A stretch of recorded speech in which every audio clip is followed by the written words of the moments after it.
Assalamualaikum warahmatullahi wabarakatuh. Alhamdulillah, nahmaduhu wa nasta'inuhu wa nastaghfiruh wa na'udzu billahi min sururi anfusina wa sayyiati a'malina may yahdihillahu fala mudhillalah wa may yudlil fala hadiyalah. Asyhadu an la ilaha illallah wahdahu la syarikalah wa asyhadu anna Muhammadan abduhu wa rasuluh. Ya ayyuhalladzina amanu ittaqullaha haqqa tuqatih wa la tamutunna illa wa antum muslimun, amma ba'du.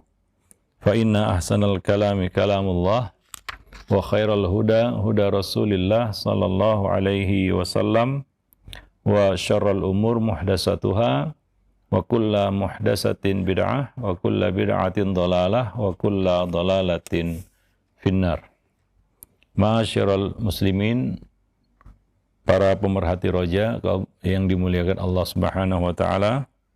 Alhamdulillah, segala puji hanyalah milik Allah, Rabb semesta alam.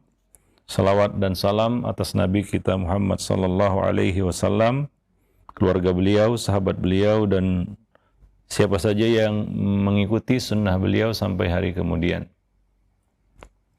Para pemerhati roja, kaum muslimin dan muslimat yang dimuliakan Allah, pada kesempatan siang yang berbahagia ini, kita dapat bertemu kembali masih bersama buku Talbis Iblis, yang mana pada kesempatan siang ini kita akan melanjutkan pembahasan yang ada di dalamnya. Sebelumnya salawat dan salam atas Nabi kita Muhammad sallallahu alaihi wasallam, keluarga beliau, sahabat beliau, dan umat beliau sampai hari kemudian. Kita sampai pada poin yaitu satu kebiasaan yang dialami oleh ataupun dilakukan oleh para kaum sufi di dalam mengekspresikan rasa gembira karena mendengar kasidah, nyanyian, yaitu mereka mengiringinya dengan tepuk tangan, ya, tepukan tangan. Abu Ali bin Al-Khatib menceritakan bahwa Ibnu Badnan terbiasa mengalami wajad, ya, sedangkan Abu Sa'id Al-Kharraj terbiasa bertepuk tangan untuknya, yaitu ketika dia mengalami wajad maka yang lain bertepuk tangan, ya, menyambutnya. Nah, Ibnu Jauzi mengatakan padahal tepuk tangan merupakan kemungkaran yang menyenangkan, yang bisa mengeluarkan pelakunya dari batas-batas kewajaran. Ya. Perbuatan seperti ini tidak mungkin dilakukan oleh orang-orang yang berakal. Dan pelakunya pun menyerupai orang-orang musyrik yang biasa bertepuk tangan di Baitullah. Dan mereka dicela oleh Allah Subhanahu wa taala. Dalam surat Al-Anfal ayat 35, Allah mengatakan, "Wa ma kana salatuhum 'indal baiti illa muka'an wa tasdiyah." Dan ibadah mereka di sekitar Baitullah tidak lain hanyalah siulan dan tepukan tangan. Muka artinya siulan. Tasdiyah artinya tepukan tangan, tepuk tangan. Ya.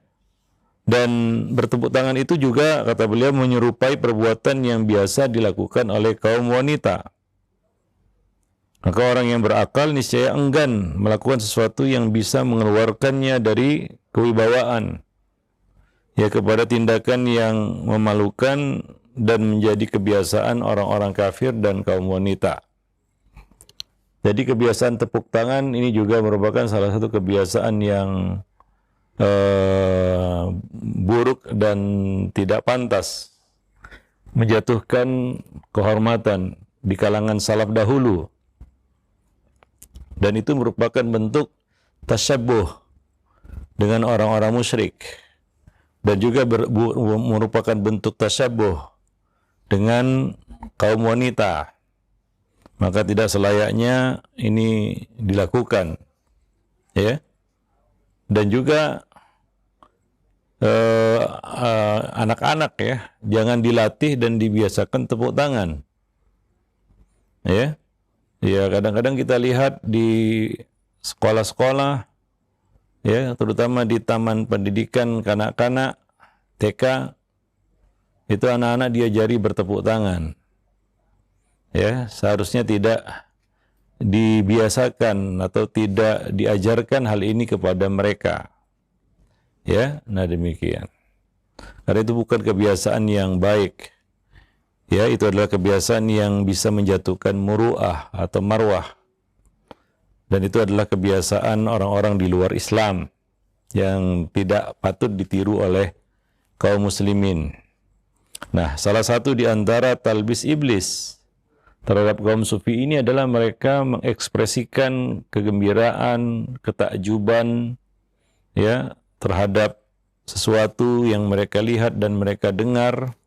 Misalnya ada orang yang mengalami wajad, ya, atau mereka mendengarkan sebuah kasidah, maka mereka mengiringinya dengan tepukan tangan. Mereka bertepuk tangan. Ya. Nah demikian. Apalagi tepukan tangan ini dimasukkan ke dalam ataupun mengiringi ibadah zikir yang kita lakukan. Ya ini tentunya sangat tidak layak ya. Masukkan tepuk tangan ini di dalam aktivitas ataupun kegiatan ibadah kita. Ya, misalnya dilakukan di masjid, di majelis ilmu, ya, maka kita menjauhi hal-hal seperti itu. Ya, walaupun sebagian orang mungkin karena ketidaktahuan melakukannya, ya. Ya, maka hendaknya mereka menyadari bahwa ini bukan kebiasaan yang baik. Ya, bahwa itu bukan kebiasaan kaum muslimin. Ya, bahwa itu bukanlah suatu hal yang terpuji. Ya, bahkan itu adalah kebiasaan orang-orang di luar Islam. Wallahu alam bissawab. Maka hendaknya kita hindari hal semacam itu. Ya, walaupun itu populer di tengah-tengah manusia. Ya, kadang-kadang sebagian orang mengekspresikan kekagumannya dengan bertepuk tangan. Ya, berdiri dan bertepuk tangan. Ya. Wallahu a'lam bishawab. Padahal mereka kaum muslimin ya yang seharusnya mereka tahu bahwa di dalam Al-Qur'an Allah mencela ya orang-orang yang melakukannya di Baitillahil Haram, yaitu orang-orang musyrik. Wallahu a'lam. Taib. Kemudian berikutnya adalah menari ketika mereka merasakan wajad atau merasakan kegembiraan atau kebahagiaan, ya.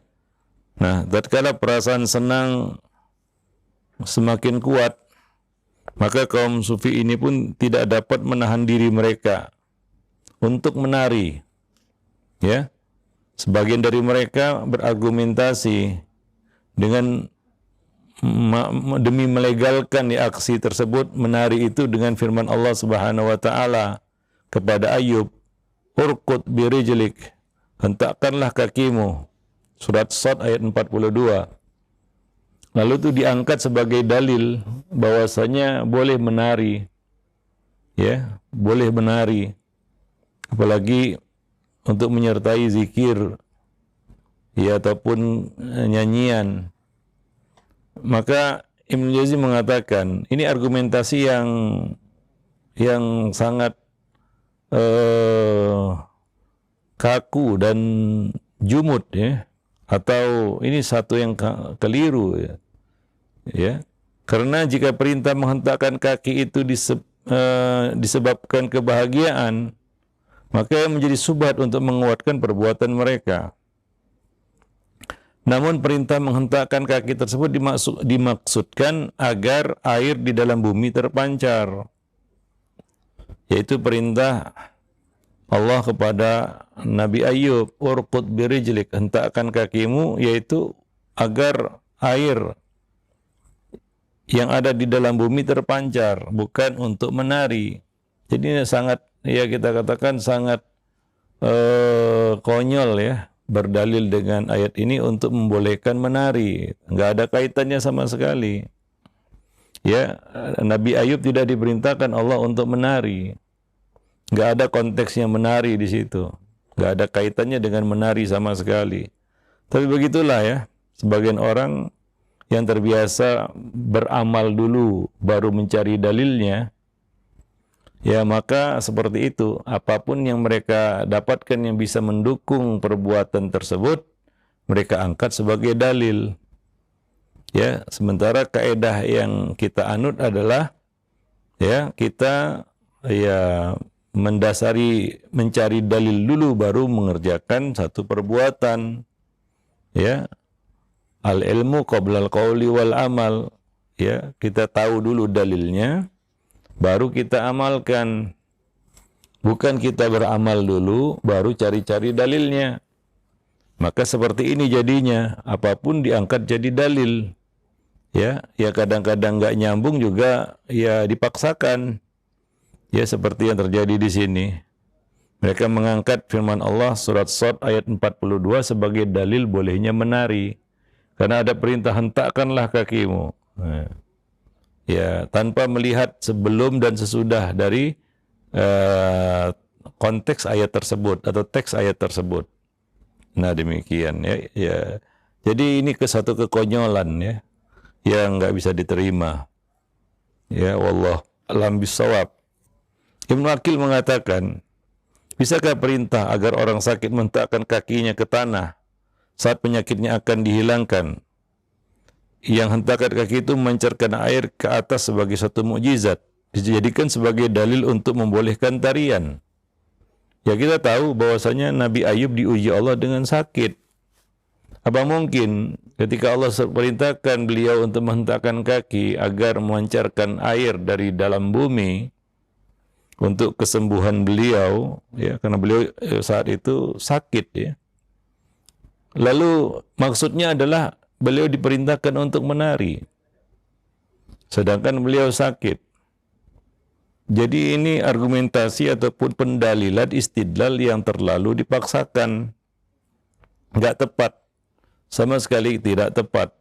Ya, nah demikian. Wallahu a'lam bishawab. Artinya tidak mungkin ini perintahnya untuk menari.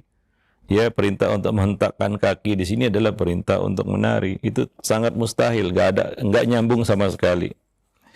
Andaikan perintah menghentakkan kaki yang kurus itu karena habis digerogoti serangga bisa dijadikan dalil untuk membolehkan tarian dalam Islam, maka ini berarti firman Allah kepada Nabi Musa, idrib bi'asokal hajar, pukullah batu itu dengan tongkatmu, juga bisa kita jadikan dalil untuk membolehkan seorang memukul benda mati dengan tongkatnya, ya, sebagai alat musik untuk mengiringi musik, ya, untuk menabuh drum mungkin. Wah, boleh bermain drum, dalilnya diambil dari firman Allah surat Al-Baqarah ayat 60, idrib bi'asokal hajar, pukullah batu itu dengan tongkatmu, ya. Lalu membolehkan, ini boleh memukul ya sesuatu dengan tongkat untuk menghasilkan bunyi, ya, alat musik, ya tentunya tidak. Ya, enggak nyambung sama sekali, karena itu adalah satu mukjizat yang Allah berikan kepada Nabi Musa, yaitu tongkat beliau, ya, yang dilempar bisa berubah jadi ular, dipukulkan ke batu memancarkan mata air, ya, membelah laut dengan memukulkan tongkat itu ke laut. Itu mukjizat, ya, bukan dalil untuk membolehkan bermain alat musik dengan cara memukul benda-benda seperti drum misalnya, ya, bermain drum misalnya. Ya, itu tidak nyambung sama sekali, sama seperti sebelumnya membolehkan tarian ya dengan firman Allah terhadap ya Nabi Ayub alaihi salam, ya. Sementara itu adalah mukjizat beliau menghentakkan kaki ke tanah, memancarlah air dari dalam tanah. Ya, nah demikian, wallahu a'lam bishawab. Ya, jadi poin yang kita bisa ambil dari sini adalah ya sebagian orang yang ya kebiasaannya beramal dulu baru cari-cari dalilnya, ya seperti ini. Ya, apapun yang mereka mereka raih, mereka pegang, ya, seperti orang yang tenggelam, apapun diraihnya untuk bisa menyelamatkannya dari tenggelam. Ya, tenggelam aja. para pemerhati roja kaum muslimin dan muslimat yang dimuliakan Allah. Karena itu bukanlah sesuatu yang bisa menyelamatkannya. Sama seperti di sini juga, ini dalil tidak bisa membantu mereka untuk membenarkan tindakan mereka atau amal yang mereka lakukan itu. Wallahu a'lam bishawab. Ya, maka beliau mengatakan di sini, ya, Ibnul Jauzi mengatakan kita berlindung kepada Allah dari sikap mempermainkan syariat. Apalagi ya kita menggunakan ayat-ayat Allah, hadis-hadis Nabi serampangan, ya, tanpa mengetahui apa kandungan dari ayat tersebut, apa makna dari hadis tersebut, lalu kita gunakan ya untuk menyesuaikan dengan apa yang ada pada kita, yang selaras dengan hawa nafsu kita, ya. Nah, demikian. Maka biasakan kita cari dalilnya dulu, tetapkan dalilnya dulu, ya, pahami dalilnya dulu, baru diamalkan. Ya, nah demikian. Wallahu a'lam bishawab. Orang-orang yang membela mereka berdalih, Rasulullah pernah bersabda kepada Ali, ya, kamu bagian dariku dan aku bagian darimu. Maka Ali pun berjengget, yaitu berjalan dengan satu kaki, sedang kakinya yang lain diangkat. Mereka berdalil dengan kisah ini. Ya, sementara hadisnya ini, ya, kisah ini adalah kisah yang mungkar. Hadisnya mungkar, tidak bisa dijadikan sebagai dalil. Ya, ada kata-kata al-hajl, yaitu berjalan dengan satu kaki, sementara kaki yang satu diangkat. Ya, nah, di dalamnya terdapat perawi yang bernama Hani bin Hani. Dia adalah seorang perawi hadis mungkar, hadisnya mungkar. Jadi ini hadis sangat lemah sekali, tidak bisa dijadikan dalil, ya. Tapi kembali lagi, apapun akan diraih untuk membenarkan apa yang mereka lakukan, walaupun dengan hadis yang mungkar sekalipun. Ya, jadi riwayat yang ada tambahan, ya, ada tambahan bahwa Ali ya melakukan hajl, ya, ketika mendengar perkataan itu dari Rasulullah adalah tambahan atau riwayat yang mungkar. Nah, demikian. Nah, beliau pun pernah berkata kepada Ja'far, kamu mirip denganku dalam fisik dan akhlak. Maka Ja'far berjengget atau melakukan hajl. Beliau lantas berkata kepada Zaid, kamu adalah saudara dan maula kami. Maka Zaid pun berjengget ataupun melakukan hajl. Ya, nah ini juga sama sebelumnya. Ya, ini adalah riwayat yang tidak benar, ya, tidak sahih, ya, tidak bisa dijadikan dalil. Ya, nah, wallahu alam bishawab. Baik. Ya, ini salah satu di antara munculnya sebab yang munculnya bid'ah di dalam agama adalah menggunakan hadis-hadis dhaif atau mungkar sebagai hujjah, sebagai argumentasi. Ya, sementara kaidah yang benar adalah tidak boleh menggunakan hadis dhaif di dalam bab syariat. Dalam bab apapun, termasuk fadailul a'mal. Termasuk di dalam fadail a'mal. Ya, kita tidak dibolehkan menggunakan hadis yang dhaif. Ya. Adapun sebagian ulama yang bermudah-mudah, disebutkan bermudah di dalam menggunakan hadis dhaif dalam bab fadailul a'mal. Nah, kita harus pahami bahwa yang mereka maksud dengan dhaif di sini adalah dhaif yang tidak bersangatan, karena mereka memberikan syarat. Yang mana apabila syarat-syarat itu diterapkan, maka hadis itu tidak lagi berstatus dhaif. Ya, tapi ya, minimal dia berstatus hasan li ghairihi. Ya, jadi bukan mutlak dhaif. Ya, nah kalau mutlak dhaif, para ulama tidak menggunakannya sebagai dalil, hatta di dalam bab fadail a'mal, fadail amal. Ya, wallahu alam bisawab. Nah, demikian. Dan di antara hujah yang mereka angkat untuk membenarkan tarian adalah mereka berhujah dengan aksi orang-orang Habasyah yang menari, disebutkan menari, ya. Mereka melakukan satu tarian di masjid. Nabi dan Aisyah menyaksikannya. Ya, nah Nabi dan Aisyah menyaksikannya. Hadis itu sahih riwayat Muslim. Ya, bahwa Nabi pernah menyilakan Aisyah untuk melihat ya orang-orang Habasyah bermain tombak di dalam masjid. Ya. Nah, ini adalah syubhat juga ya. Apakah mereka menari? Ya, atau mereka memperagakan suatu aksi bela diri tapi menyerupai tarian. Atau itu murni tarian. Ini yang menjadi pembahasannya. Ya, apa yang dilakukan oleh orang-orang Habasyah yang disaksikan oleh Aisyah, Nabi juga menyaksikannya. Bahkan Nabi membiarkan Aisyah untuk menontonnya, menyaksikan aksi orang-orang Habasyah itu. Apakah murni tarian? Karena mereka disebutkan bermain tombak. Ya, bermain tombak. Mereka punya keahlian bermain tombak. Ya, lalu sebagian perawi mengungkapkan itu mereka menari. Ya, kaum Habasyah itu menari. Ya, dalam riwayat lain itu saling melengkapi satu sama lainnya riwayat tersebut. Ya, mereka bermain tombak.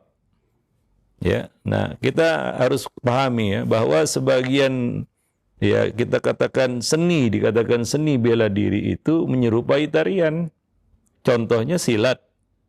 Kalau kita lihat sepintas lalu seperti orang menari. Ya, ada lagi capoeira dan lain sebagainya. Ya, sebahagian ya.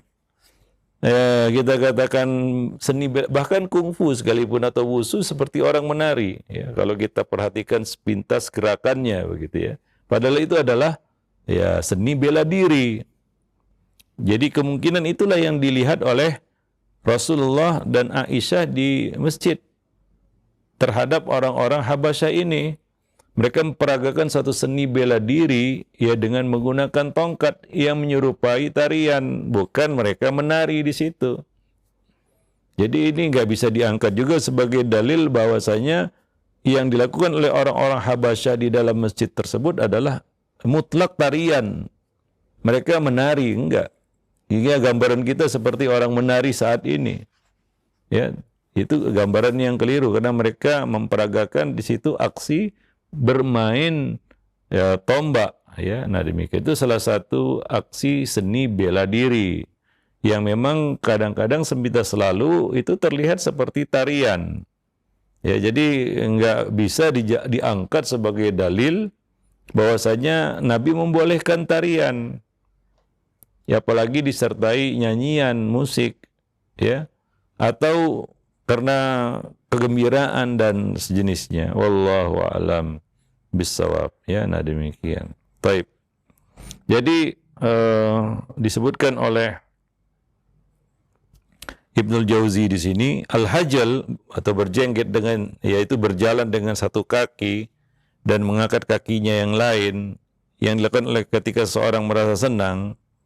Ya, nah pantaskah cara berjalan tersebut disebut tarian? Ya, adalah betul-betul ya mereka melakukan hajl. Apakah itu didefinisikan sebagai sebuah tarian? Begitu pula halnya dengan cara berjalan orang-orang Habasyah. Ya, zafan adalah berjalan dengan melompat-lompat yang biasa dilakukan pada waktu perang. Ya, ada suku di Afrika, mereka melompat sangat tinggi, melompat-lompat begitu ya. Ya, pemain basket kalah itu. Ada itu, ya. Satu suku di Afrika, mereka punya kelebihan, yaitu mampu melompat tinggi begitu. Macam ada pir kakinya. Ya, kemungkinan seperti itu yang disebut zafan, yang diperagakan oleh orang-orang Habasyah di dalam masjid. Ya.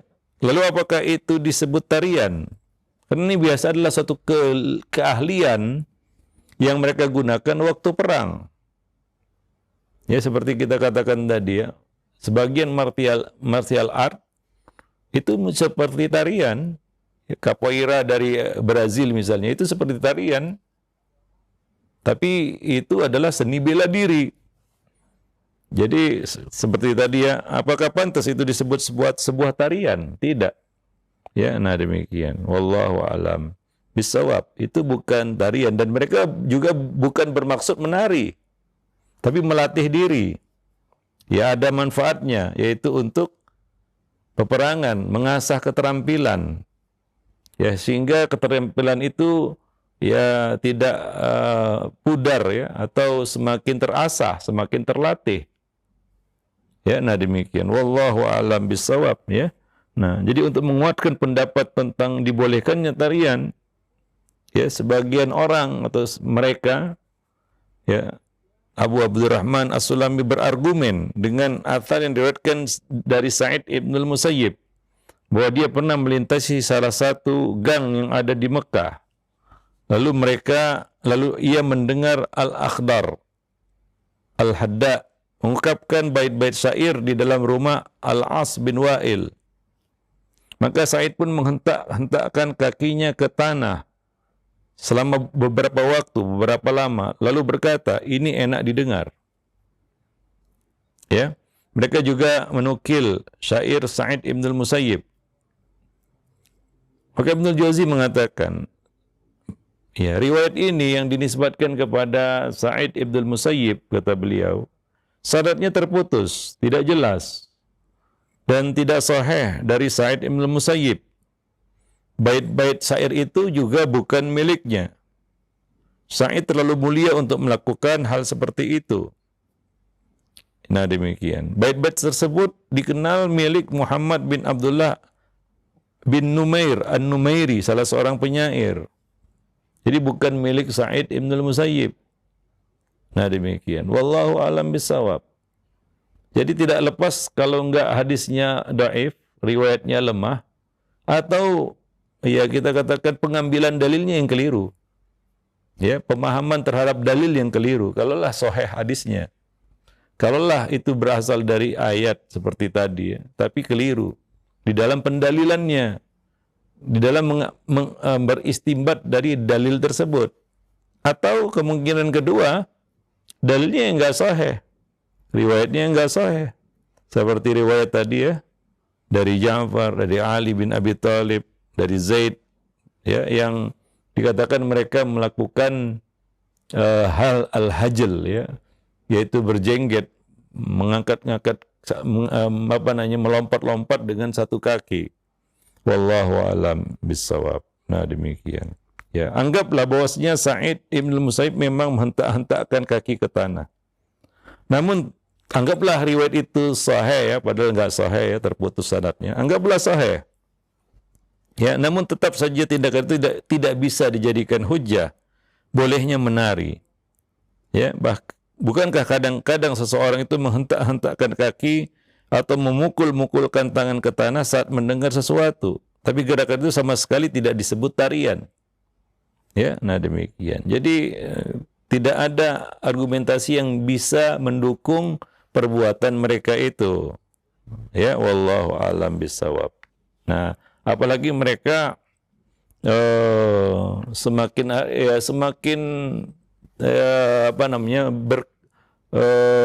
berkembang tariannya itu ya. Tarian-tarian kaum sufi yang menyertai zikir-zikir mereka. Ya, sehingga ada yang menari berputar-putar. Ya, seperti yang kita lihat di Turki itu ya, menari berputar-putar diiringi dengan zikir sampai mungkin ribuan kali itu tanpa pusing dia. Seperti ya orang ya kerasukan gitu ya. Normalnya pusing, mual, mungkin dia akan tersungkur begitu. Kalau normal ya, kalau dengan kondisi sadar begitu ya, normal nggak mampu seperti itu. Kata mereka sudah menyatu katanya dengan ya ilahi atau yang dengan alam atau dengan apalah begitu ya. Dengan zat yang maha kuasa katanya, berputar-putar seperti itu. Normalnya orang normal nggak bisa melakukan itu. Kalau nggak ada pengaruh luar ya, jin misalnya atau jenisnya. Ya, wallahu a'lam bishawab. Jadi tidak ada dalil yang bisa diangkat ya di sini untuk membenarkan tarian ya, apalagi itu untuk mengiringi zikir atau tarian yang dilakukan untuk mengungkapkan wajid atau kebahagiaan, kegirangan, kegembiraan yang sangat, itu tidak bisa diangkat sebagai dalil sama sekali. Ya apa-apa yang mereka sebutkan tadi, wallahu a'lam bishawab. Ya, nah demikian. Ini terlepas tarian erotis dan lain sebagainya memang nggak boleh dalam syariat ya. Wallahu a'lam. Baik. Nah demikian ya, salah satu di antara talbis iblis terhadap ya kaum ini adalah ya membuat mereka menari ya dan menganggap itu suatu hal yang wajar, normal, bahkan itu dijadikan sebagai salah satu bagian dari zikir yang mereka lakukan. Ya, wallahu a'lam bishawab. Nah itu ya materi kita pada kesempatan siang yang berbahagia ini mudah-mudahan ya bermanfaat. Aqulu qauli hadza astaghfirullah li wa lakum wa lisairil muslimin innahu huwal ghafurur rahim. Assalamualaikum warahmatullahi wabarakatuh.